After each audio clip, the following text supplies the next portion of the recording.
शनिवार का दिन सुने शनि भगवान की व्रत कथा। शनि भगवान की जय हो, शनि भगवान की जय हो। तेराता योग में एक बार भयंकर अकाल पड़ा। वर्षा ना होने से सब वनस्पतियां सूख गई। तपोवनों में भी कंदमूल और जल बिना दुर्लभ हो गया। ऐसी स्थिति में कौशिक मुनि अपने परिवार को लेकर किसी ऐसी जगह की खोज में चले जहाँ जीवन यापन के लिए अन्न जल सुलभ हो। वो चलते गए बहुत दूर तक अकाल ही पारा था। उनका सबसे छोटा पुत्रा लगातार चलने में असमर्थ हो गया था। एक रात उन्होंने उस एक वन में वृक्ष के नीचे सोता हुआ ईश्वर के भरोसे छोड़कर और आगे निकल गया। प्रात जब बच्चा जागा तो उसने अपने माता पिता को नहीं देखा। व्याकुल होकर वो रोने लगा, पर उस निर्जन स्थान में उसका रोना कौन सुनता। रोते रोते थक कर भूख प्यास से निराश होकर वो एक पीपल के वृक्ष के नीचे बैठ गया। वृक्ष के नीचे पीपल के बहुत सारे फल गिरे थे। बालक उन्हें बीन बीन कर खाने लगा। उन्हों खाकर उसे थोड़ी शांति मिली। कुछ दूरी पर उसे एक बावरी दिखाई दी। जाकर उसने बावरी का जल पिया तो उसके मन को थोड़ी और शांति मिली। इस प्रकार उस निर्जन वन में वो पीपल का वृक्ष और जल भरी बावरी उसके जीने का सहारा बने। माता पिता उसे छोड़कर वहाँ चले गए। इसका उस कुछ पता नहीं था। इस प्रकार अपनी भूख प्यास मिटाने के लिए वो श्री हरि का ध्यान करने लगा। बहुत दिनों के बाद एक दिन अचानक देव ऋषि नारद वहाँ पधारे। पीपल के नीचे उस बालक को ईश्वर का आराधना करते हुए देखा। उन्हें आश्चर्य हुआ कि इस निर्जन वन में जहाँ ना कोई आश्रम है ना गुरुकुल है, यह बालक कौन है और अकेले यहाँ कैसे रह रहा है। नारद उस बालक के पास गया। बालक ने भी इतने दिनों बाद एक ऋषि को अचानक आया देखकर आश्चर्य किया। नारद ने बालक से पूछा, तुम कौन हो? तुम्हारे माता पिता कहाँ है? इस छोटी सा अवस्था में अकेले यहाँ कैसे रह रहे हो? किसी का सानिध्य पाकर बालक का दुख जैसे उमड़ पड़ा। उसने बताया, दूर वृक्ष के कारण अन्न जल की खोज में जाते हुए माता पिता कब उसे यहाँ छोड़कर चले गए वो नहीं जानता। उसके माता पिता कौन है और अब वो कहाँ है वह यह भी नहीं जानता। इस निर्जन वन में इन वनस्पतियों के फल कंद से जीवन बिता रहा हूँ। यह पीपल का वृक्ष ही उसके लिए माता पिता जैसे सहारा है। नारद ने कहा, वस्ते चिंता मत करो। तुम्हारे विनय शील साहस जिजीविषा को देखते हुए मुझे विश्वास है कि तुम किसी श्रेष्ठ कुल गोत्र की संतान हो। मैं तुम्हें विधिवत मंत्र आदि संस्कारों की दीक्षा दूंगा। अब अकाल भी समाप्त हो गया है। अब तुम्हें जीवन यापन की कठिनाई नहीं होगी। यह वन भी शांत और हृदय पशुओं से रहित है, इसलिए तुम यहाँ निर्भय होकर जप तप कर सकते हो।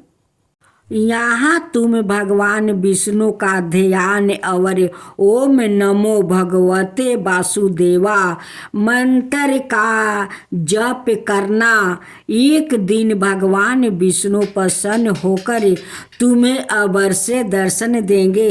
इस पीपल का वृक्ष का नीचे इसके फल खाकर तुम्हारा पोषण हुआ है और अब इसी के नीचे तुम्हारी तपस्या होगी। इसलिए मैं तुम्हारा नाम पिपलाद रखता हूँ। मेरा आशीर्वाद है कि एक दिन तुम बहुत बड़ा सिद्धि ऋषि की श्रेणी में आ जाओगे। मैं अब जा रहा हूँ, एक दिन तुमसे मिलने अवश्य आऊँगा। ऐसा कहकर नारद चला गया। पिपलाद भगवान विष्णु की आराधना और मंत्र जप करने लगा।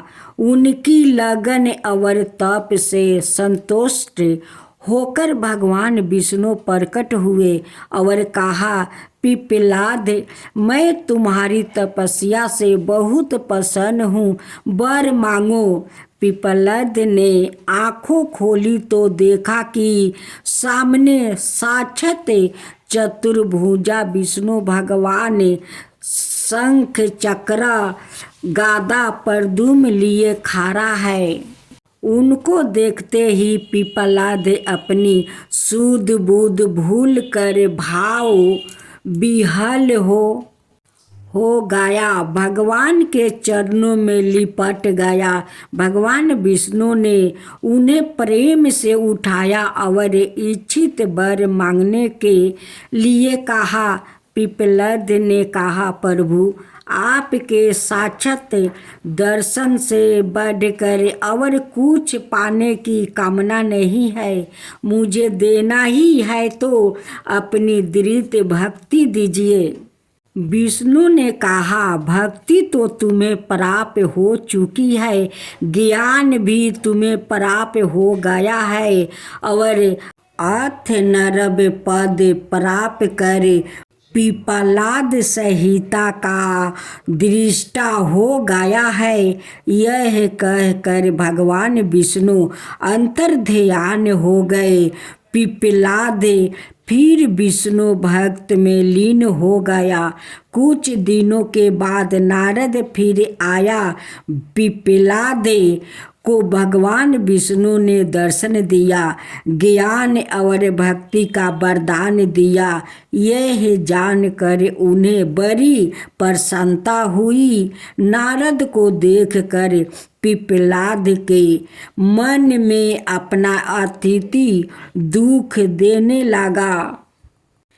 अपने मन की व्यथा प्रकट करते हुए उन्होंने कहा, देव ऋषि, मेरा किस कर्म का फल है जो मुझे बलपन की अबोधावस्था से ही इतना कष्ट उठाना पड़ा।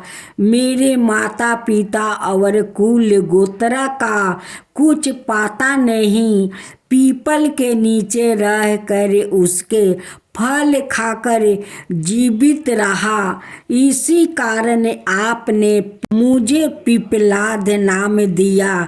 मेरी दीक्षा, शिक्षा और संस्कार की व्यवस्था कर मुझे आपने वरमानतव्य प्रदान किया। आपके कारण भगवान विष्णु का दर्शन हुआ। नारद ने कहा, पिपलाद, अतिथि की सोच मत करो। शनि ग्रह का परपोक से तुम्हें यह सब सहना पड़ा। आज भी वो आकाश में अपने मार्ग पर प्रज्वलित होकर चल रहा है। इतना सुनते ही पिपलाद अपने क्रोध को ना रोक सके। उन्होंने क्रोध से शनि ग्रह पर दृष्टि डाली। उनके तप के तेज से शनि पद भ्रष्ट होकर एक पर्वत पर जा गिरे। आकाश की ऊंचाई से गिरने के कारण शनि का एक पैर टूट गया। शनि की दुर्गति देखकर नारद बड़े प्रसन्न हुआ। उन्होंने ब्रह्मा, इंद्र आदि देवताओं को बुलाकर शनि की दुर्दशा दिखाई। ब्रह्मा ने यह देखकर पिपलाद से कहा, पिपलाद, ऋषि होकर तुम्हें ऐसा क्रोध नहीं करना चाहिए था। मनुष्य पर सुख दुख उसके पूर्व कर्मों के अनुसार आते हैं। तुम्हारे अतिथि के लिए शनि का कोई दोष नहीं है। यह तो प्रकृति के नियम के अनुसार अपने मार्ग पर चलते रहते हैं। इनको स्थान से गिरा देने से प्रकृति के नियम में बाधा पड़ेगी, उत्पन्न शुरू हो जाएगा। अतः आपने तपोबल से इन्हें पुनः इनके मार्ग पर प्रतिष्ठा करो और प्रकृति में स्थापित इन्हें देव ग्रहों को संसार का संतुलन बनाए रखने का मार्ग प्रशस्त करो। ब्रह्मा की बात सुनकर पिपलाद ने शनि को अपने तपोबल से उनके पूर्व स्थान पर पुनः स्थापित कर दिया।